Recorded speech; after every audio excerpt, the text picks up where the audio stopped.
CM Dhami ने बेजरूर क्षेत्र में राहत कार्यों के बारे में डीएम से की बात। प्रशासन को राहत कार्यों में तेजी लाने के दिए निर्देश। कहा बिजली, पानी और सड़क की सुविधा जल्द बहाल करें।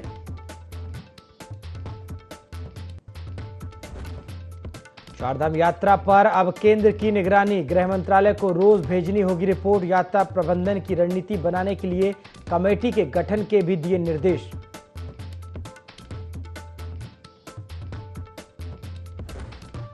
बद्रीनाथ धाम में 37 यात्रियों के काटे गए चालान। रील बनाने को लेकर लगा जुर्माना। चारों धामों में 50 मीटर के दायरे में बैन है मोबाइल।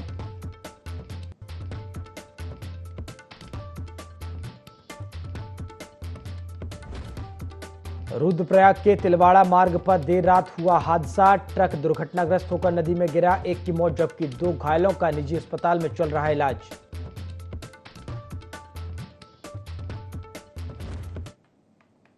नमस्कार, IND 24 देख रहे हैं आप और मैं हूं आपके साथ प्रभात पांडे। बुलेटिन की शुरुआत देहरादून से आ रही बड़ी खबर के साथ करेंगे, जहां चारधाम यात्रा पर अब केंद्र सरकार ने निगरानी जमाई हुई है। गृह मंत्रालय को रोज अब रिपोर्ट भेजनी होगी।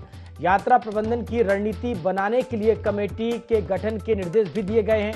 केंद्रीय गृह सचिव अजय भल्ला ने मुख्य सचिव राधा रतूड़ी को ये निर्देश दिए हैं। आपको बता दें, मुख्य सचिव राधा रतूड़ी वर्चुअल माध्यम से गृह सचिव अजय भल्ला की बैठक में शामिल हुई और जहां तमाम जो जानकारी है वो साझा की गई, निर्देश भी दिए गए हैं। आपको बता दें, चारधाम यात्रा में लगातार जो अव्यवस्थाएं हैं वो देखने को मिल रही थी, जिसकी वजह से यात्रियों को खासी परेशानियों का सामना भी करना पड़ रहा था और अब इस पर केंद्र सरकार सक्रिय नजर आ रही है।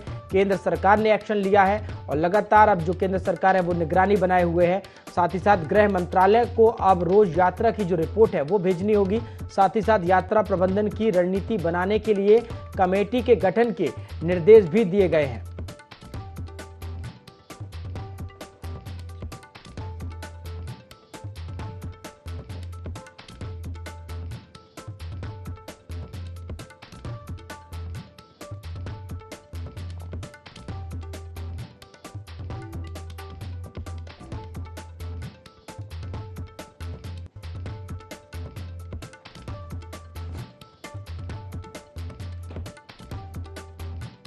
और खबर पर ज्यादा जानकारी के साथ हमारे सहयोगी विनय सूद हमारे साथ लाइव जुड़ गए हैं। विनय, अगर देखा जाए तो चारधाम यात्रा पर अब केंद्र निगरानी कर रखने जा रहा है और जिस तरह से हम देख रहे थे कि पिछले कुछ समय से लगातार चारधाम यात्रा पर अव्यवस्थाएं बढ़ती जा रही थी, लगातार यात्रियों को असुविधाओं का सामना करना पड़ रहा था और इससे लेकर राज्य सरकार तो जरूर चिंतित थी, लेकिन कुछ खास जो समस्याएं हैं वो हल होती नजर नहीं आई और अब केंद्र इस पर निगरानी रखेगा। गृह मंत्रालय को रोज रिपोर्ट भी भेजनी होगी।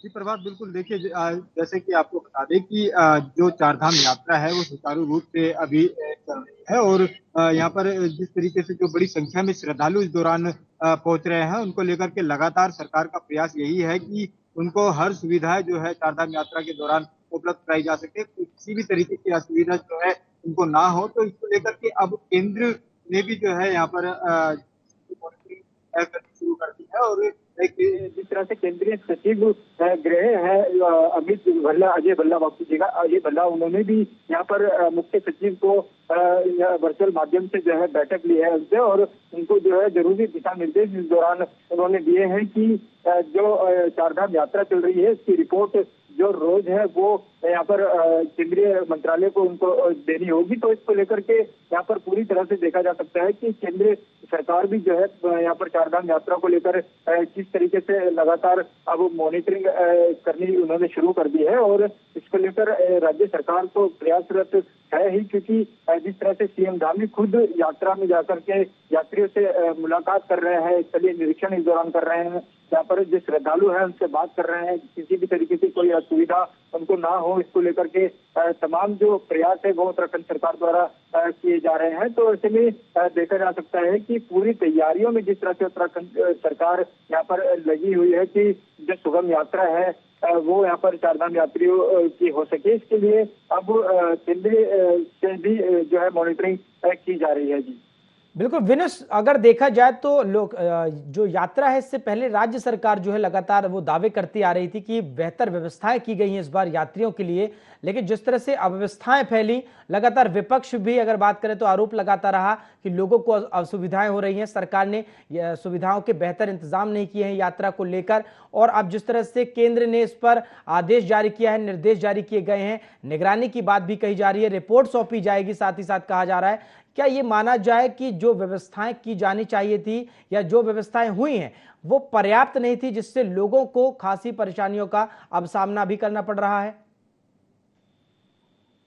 जी बिल्कुल प्रभात, देखिए यहाँ पर चारधाम यात्रा की अगर बात करें तो चारधाम यात्रा जो है लगातार जिस तरह से चल रही है, इसको लेकर के सरकार की तैयारियां पूरी तो थी ही, साथ ही साथ जिस तरह से बड़ी संख्या में जब श्रद्धालु यहाँ पर पहुंचने शुरू हुए तो ऐसे में जो है यहाँ पर फर्क देखने को मिला कि किस तरीके से जो है यहाँ पर व्यवस्था उत्तराखंड सरकार की गई। लेकिन सरकार ने इसका जो प्रयास रहा है शुरू से ही, शुरुआती दौर से ही सरकार का ये प्रयास रहा है कि जो यहाँ पर बड़ी संख्या में जो श्रद्धालु जिस तरह से पहुंच रहे थे उनके रजिस्ट्रेशन भी इस दौरान है या नहीं है, या फिर जिस तरह से यहाँ पर मुख्यमंत्री पुष्कर सिंह धामी ने अधिकारियों की, बड़े अधिकारियों की जो तैनाती इस दौरान चारधाम यात्रा में की, उन्होंने यही देख करके की कि क्या कुछ जो है ऐसा कारण रहा है जिससे कि इतनी दिक्कतें चारधाम यात्रा के दौरान देखने को मिल रही है। तो उन्होंने खुद यहाँ पर बड़े अधिकारियों की ड्यूटी जिस तरह से लगाई है, ऐसे में कई चीजें सामने निकल कर के भी आई, क्योंकि कुछ यात्री ऐसे भी इस दौरान मिले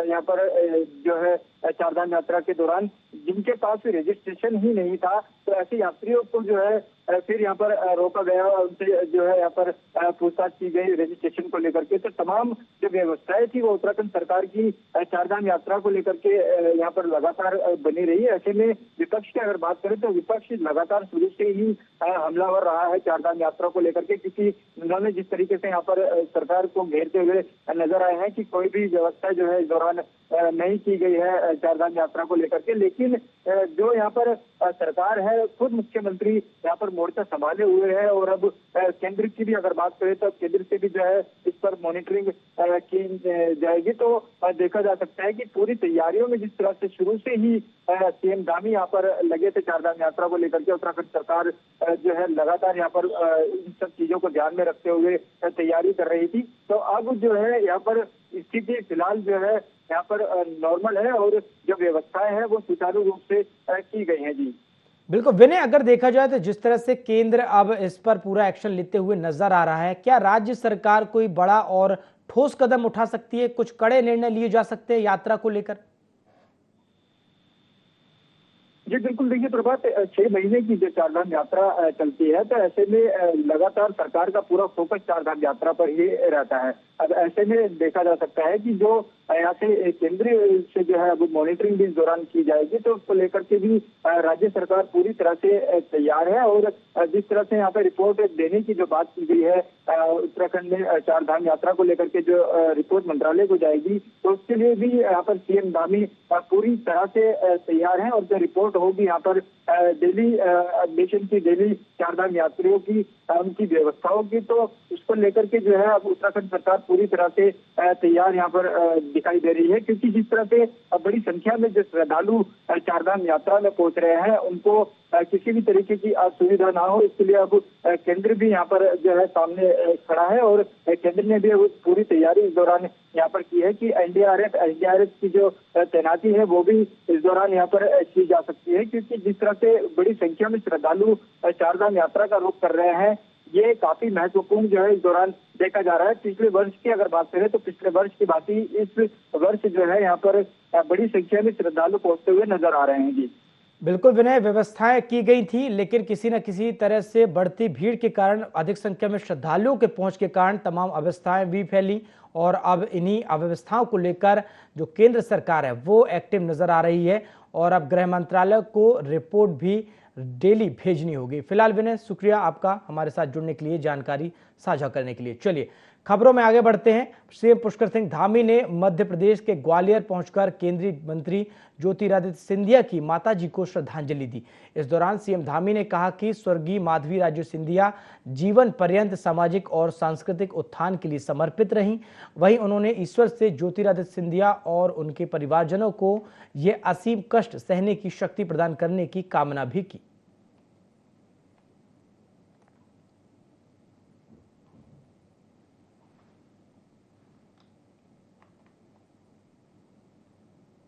देवभूमि उत्तराखंड में चारधाम यात्रा अपने चरम पर है, जिसे लेकर पुलिस प्रशासन भी लगातार यातायात और सुगम व्यवस्था बनाए रखने के लिए एक्टिव मोड पर काम कर रही है। इस बात को लेकर देहरादून के एसपी सिटी प्रमोद कुमार ने कहा कि यात्रियों की भीड़ के चलते पुलिस प्रशासन पर भारी दबाव है, लेकिन इसके बावजूद यात्रियों के रहने खाने और चिकित्सा व्यवस्थाओं के अलावा यातायात को बनाए रखने के लिए पर्यटन पुलिस और ट्रैफिक पुलिस को तैनात किया गया है।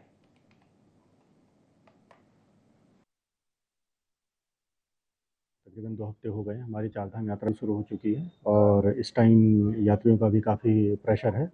तो लेकिन हमारे द्वारा जो है समस्त जो भी यात्री हैं तो उनको जो भी दर्शन के लिए जो है चारों धामों के लिए उनको फैसिलिटेट करवाया जा रहा है और जो भी व्यवस्था होती है उनके रहने की हो गई या खाने पीने की हो गई या चिकित्सा व्यवस्था हो गई है और हमारी टूरिस्ट पुलिस भी या ट्रैफिक पुलिस भी है उनको भी उनके जो है ताकि उनके लिए यात्रा सुगम रहे, व्यवस्थित रहे, उनको भी लगाया गया है। तो अभी जैसा आप कल देख रहे होंगे कि अब वो व्यवस्था शुरू में 2-3 दिन क्योंकि भीड़ अप्रत्याशित रूप से ज़्यादा आ गई थी तो थोड़ी दिक्कतें हुई थी ज़रूर, लेकिन अभी जो है सारी व्यवस्था जो है बिल्कुल सही व्यवस्थित हो गई है और अब सुगमता से सभी लोग अपनी यात्रा कर रहे हैं। खबरों में आगे बढ़ते हैं। देश में सबसे कम महंगाई वाले राज्यों की सूची में उत्तराखंड तीसरे स्थान पर आ गया है। ऐसे में महंगाई की दर 3.61% रहने से प्रदेशवासियों को राहत मिली है। प्रदेश में महंगाई की दर में कमी आने पर मुख्यमंत्री के सुशासन के प्रयासों से जोड़कर भी देखा जा रहा है, लेकिन कांग्रेस पार्टी ने महंगाई को लेकर सरकार पर हमला बोला है। कांग्रेस का कहना है कि महंगाई को लेकर एक रिपोर्ट में इस बात का जिक्र किया गया है, लेकिन सरकार को आम लोगों से पूछना चाहिए कि महंगाई कितनी कम हुई है। पार्टी के प्रदेश प्रवक्ता शिशपाल बिष्ट का कहना है कि इस रिपोर्ट का पैमाना क्या है उसे सरकार को सार्वजनिक करना चाहिए ताकि यह पता चल सके कि महंगाई की मार झेल रही जनता को राहत किन चीजों पर मिली है।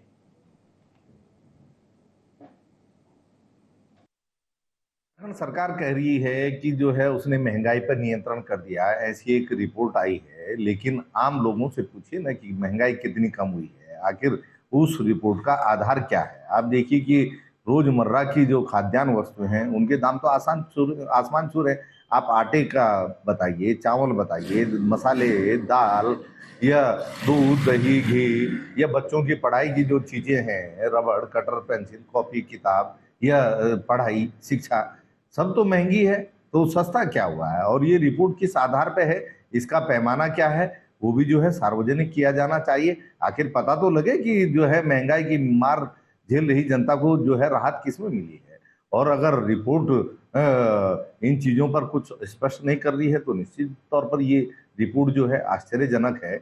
जब जनता को महंगाई से राहत नहीं मिल रही है और सरकार की रिपोर्ट कह रही कि साहब जो है उत्तराखंड ने कीर्तिमान स्थापित कर दिया, महंगाई कम कर दी, तो किस सेक्टर में वो महंगाई कम हुई है ये भी तो जनता को जानने का अधिकार है। लोहाघाट के तल्ला बापरू नेशनल हाईवे पर पहाड़ी ट्रीटमेंट का कार्य किया जा रहा है। इस दौरान रस्सी टूटने से 2 मजदूर 30 फीट ऊंची पहाड़ी से नीचे जा गिरे, जिसमें दोनों को गंभीर चोटें आई हैं। आनन फानन में घायल मजदूरों को उप जिला चिकित्सालय पहुंचाया गया, जहां से एक को हायर सेंटर रेफर किया गया है। उनके सिर पे काफी टाके आ रहे हैं, जैसा कि आप देख सकते हैं, और बाकी दूसरा वाला पेशेंट तो अभी ठीक है, इलाज यहाँ हो जाएगा, पर जो दूसरा वाला उनको रेफर करना पड़ेगा आगे। अभी तो गंभीर दिख रही है, खराब है, उनके सिर पे काफी टाके आ रहे हैं, जैसा कि आप देख सकते हैं, और बाकी दूसरा वाला पेशेंट तो अभी ठीक है, इलाज यहाँ हो जाएगा, पर जो दूसरा वाला उनको रेफर करना पड़ेगा आगे। अभी तो गंभीर दिख रही है। रामनगर में लकड़ी तस्करों का आतंक व्याप्त है। मामला तराई पश्चिमी डिवीजन रामनगर की रेंज आम पोखरा से जुड़ा है। वन विभाग ने वन निगम को 2 यूकेलिप्टस की प्लॉट काटने के लिए दी थी, लेकिन इन लॉट से वन निगम के कुछ अधिकारी और कर्मचारी जमकर लकड़ी चोरी करवा रहे थे। वन निगम की लकड़ी तस्करों के साथ मिलीभगत भी सामने आई है। क्या है पूरा मामला, देखिए ये रिपोर्ट। वन निगम द्वारा लकड़ी तस्करी के चलते सरकार को राजस्व का तो लाखों रुपए का नुकसान पहुंचा है। साथ ही जंगलों की खूबसूरती के साथ भी खिलवाड़ किया जा रहा था। दरअसल वन विभाग द्वारा वन निगम को यूकेलिप्टस के पेड़ काटने की परमिशन दी गई थी और इसी परमिशन की आड़ में वन निगम के अधिकारियों ने लकड़ी माफियाओं के साथ मिलकर चोरी छुपे यूकेलिप्टस को बेचने का धंधा भी शुरू कर दिया। लेकिन ये धंधा ज्यादा दिन नहीं चला। डीएफओ प्रकाश चंद्र आर्य को जैसे इस लकड़ी तस्करी के धंधे की खबर लगी तो प्रकाश चंद्र आर्य ने तत्काल प्रभाव से कार्रवाई की और लकड़ी तस्करों से यूकेलिप्टस की कीमती लकड़ियां बरामद की। वन निगम के खिलाफ भी जब कार्रवाई करने की तैयारी डीएफओ द्वारा कर ली गई है। सूचना प्राप्त हुई थी कि जो वन निगम की जो लॉट चल रही है, हमारा प्लॉट नंबर 50 और 49, उनका जो वहाँ से जो वन निगम में पातन हो रहा और उसके बाद जो ढुलान कर रहे हैं ठेकेदार, वो लोग इसको माल चोरी करके जो है एक किसी जगह पे इकट्ठा कर रहे हैं और वहाँ से वो जो है बाहर बेच रहे हैं। तो इसकी सूचना प्राप्त होने पर हमारे द्वारा अपना जो मुखबिरी तंत्र है उसको लेकर के अपने स्टाफ को इसकी ड्यूटी लगाई गई और जैसे ही वो माल वहाँ पे पहुँचा तो हमारी टीम द्वारा उसको पकड़ लिया गया और उसके बाद में उसकी गिनती कराई गई। तो ये लगभग 112 नग हैं वहाँ मौके पे मिले हैं, जिनको कि हमारे द्वारा अपने कब्जे में लेकर के उसकी नपत करके और आगे की कार्रवाई उसमें जो की जा रही है। वही अपने फर्ज से गद्दारी कर पैसों के लालच में सरकार को राजस्व का नुकसान पहुंचाने वाले और वन विभाग की आंखों में धूल झोंकने की नाकाम कोशिश करने वाले डीएफओ की कार्रवाई से बुरी तरह बौखला गए हैं और अब मीडिया के आगे अपनी सफाई पेश करते हुए नजर आ रहे हैं। क्या कुछ कहा अपनी सफाई में वन निगम के क्षेत्रीय प्रबंधक हरीश पाल ने, आप भी सुनिए। यूकेलिप्टस के गिल्टे बरामद किए हैं, जिसमें मैंने त्वरित ही डीएलएम जो हमारे पूर्वी रामनगर है श्री राकेश कुमार जी, उनसे जानकारी ली है। तो उनका कहना है कि समस्त स्टाफ हमारा और वन विभाग का मौके पर ही है और उसकी जांच पड़ताल कर रहा है। मैं जानकारी ली जा रही है कि वो वास्तव में वन निगम के हैं या वन विभाग के हैं। तो ये पुष्टि अभी वन निगम के जो डीएलएम है उनसे की जा रही है। जैसे ही पूर्ण सूचनाएं उपलब्ध होंगी तो आपको अवगत कराया जाएगा। पीडी निकालना या वो निकालना वो प्रथम दृष्टया उनका एक अधिकार क्षेत्र है, लेकिन जब तक वेरीफाई नहीं हो जाता है और उससे हम संतुष्ट नहीं होते तो हम उनकी इस बात से सहमत नहीं है। वन विभाग के डीएफओ की कार्रवाई से वन निगम पूरी तरह बौखला चुका है और अब जांच की मांग कर रहा है। ऐसा नहीं है कि वन निगम में लकड़ी तस्करी के काले कारोबार का पर्दाफाश पहली बार हुआ है। इससे पहले भी ज्वाला वन में वन निगम की लॉट से करोड़ों रुपए की लकड़ी तस्करी का मामला उजागर हो चुका है। इस मामले में आनन फानन में 2 अधिकारियों को वन निगम ने सस्पेंड भी कर दिया था। ऐसे में देखने वाली बात ये होगी कि वन निगम की ओर कितने भ्रष्टाचार के मामले सामने आते हैं। अगर वन विभाग की जांच इस पूरे मामले की तह तक पहुंची तो वन निगम के उन भ्रष्ट अधिकारियों पर गाज गिरना तय है जो इस पूरे लकड़ी तस्करी के मामले में लिप्त है और वन निगम इन्हें अभी तक बचाने के प्रयास कर रहा है। IND24 के लिए रामपुर से सलीम अहमद साहिल की रिपोर्ट। बद्रीनाथ धाम मंदिर परिसर के 50 मीटर के दायरे में वीडियोग्राफी और रील्स बनाना प्रतिबंधित हो गया है, जिसके बाद चमोली पुलिस ने 15 व्यक्तियों के विरुद्ध कार्रवाई कर चालान काटे हैं। प्रदेश में चारधाम यात्रा के लिए देश विदेश से लाखों की संख्या में श्रद्धालु सच्ची श्रद्धा और भक्ति लेकर बद्रीनारायण पहुंच रहे हैं। वहीं श्रद्धालुओं की सुविधाओं को देखते हुए मंदिर प्रशासन ने वीडियोग्राफी और रील्स बनाने पर प्रतिबंध लगा दिया है।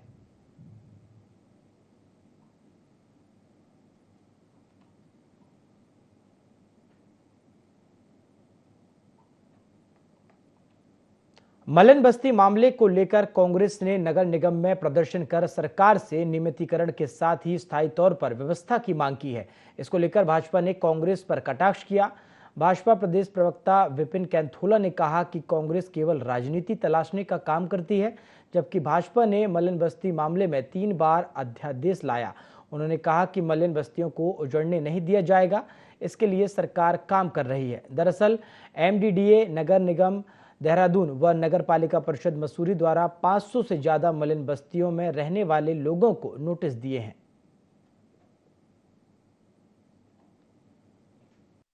मलिन बस्तियों के रेगुलाइजेशन के लिए भारतीय जनता पार्टी की सरकार ने ही पिछली शासनकाल में हम जियो भी लेकर के आए थे और तमाम जो ध्वस्तीकरण के जो निर्णय हैं या ध्वस्तीकरण के जो आदेश हैं वो माननीय न्यायालय के हाईकोर्ट के आदेश हैं, उनका भी अनुपालन जो हमारी सरकार करती है। लेकिन जहाँ जहाँ पर जिस प्रकार की जो चीजें हैं उन सब चीजों को भी संज्ञान सरकार लेती है।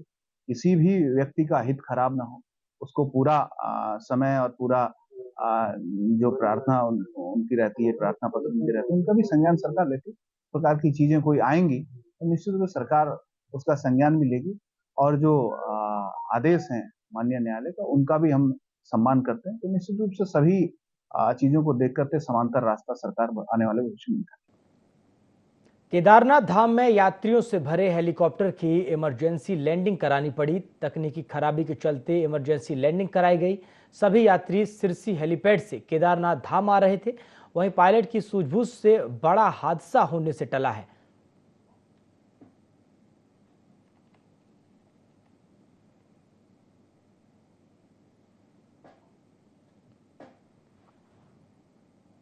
तो हेलीकॉप्टर में 6 यात्री सवार थे। आपको बता दें, यात्रियों से भरे हेलीकॉप्टर की इमरजेंसी लैंडिंग कराई गई। तकनीकी खराबी के चलते ये इमरजेंसी लैंडिंग कराई गई और पायलट की सूझबूझ से एक बड़ा हादसा होते होते टल गया।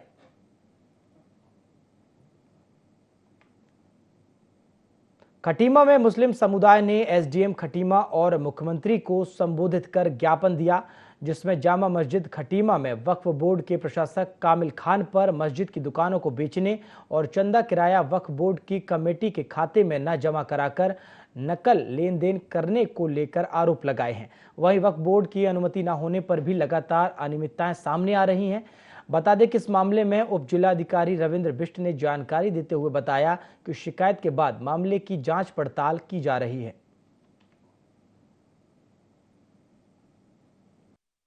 मदरसे को आगे बढ़ाने की बजाय जो स्कूल चल रहा था उसमें मदरसा रहमानिया के नाम से, रहमानिया पब्लिक स्कूल के नाम से, उसको पूरी तरीके से बंद कर दिया गया है। इनको किसी भी तरीके के वित्तीय लेन देन का अधिकार नहीं है। हर महीने हजारों रुपए का किराया भी आता है, चंदा भी आता है, उसका कोई लेन देन, जब से चार्ज लिया उसका कोई हिसाब नहीं है कहाँ पैसा कितना आया और कितना गया। हमारी वक्फ बोर्ड के सीईओ साहब से, वक्फ बोर्ड के सदर साहब से और मुख्यमंत्री महोदय से यही हम अनुरोध है कि इनकी वित्तीय जांच की जाए। जब से चार्ज लिया अब तक कितना पैसा आया, कितना खर्च किया और अभी तक उसका लेन देन जो है इन्होंने अकाउंट के द्वारा क्यों नहीं किया गया, जो कि नियम है। वक्फ बोर्ड द्वारा एक प्रशासक नियुक्त किया गया है कामिल खान को, खटीमा जामा मस्जिद का।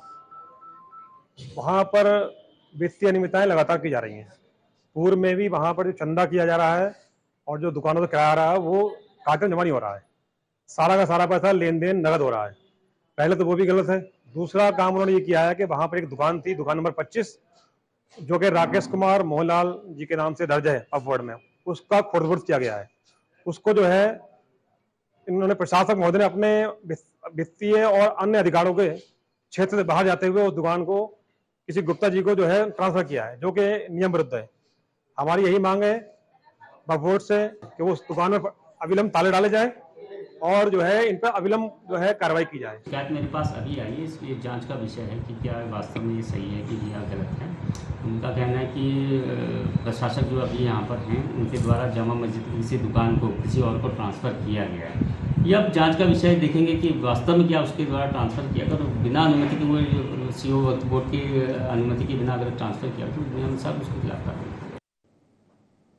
खटीमा के इस्लामनगर गोटिया में पालिका के स्लॉटर हाउस जो कि 2018 से बंद हो गए थे, इसके बावजूद भी लगातार स्लॉटर हाउस में मांस बेचे जाने की शिकायत सामने आ रही है। इस पर नगर पालिका के अधिशासी अधिकारी दीपक शुक्ला ने टीम के साथ स्लॉटर हाउस का निरीक्षण किया। निरीक्षण के बाद शुक्ला ने बताया कि मांस स्लॉटर हाउस में बेचे जाने की खबर पूर्ण रूप से निराधार है। वहीं इस्लामनगर गोटिया में बिना लाइसेंस के मांस बेचने पर अधिशासी अधिकारी ने बताया कि उनके द्वारा 31 मार्च 2024 तक लाइसेंस निरस्त किए गए थे। उसके बाद भी अभी कोई भी लाइसेंस निरस्त नहीं किए गए।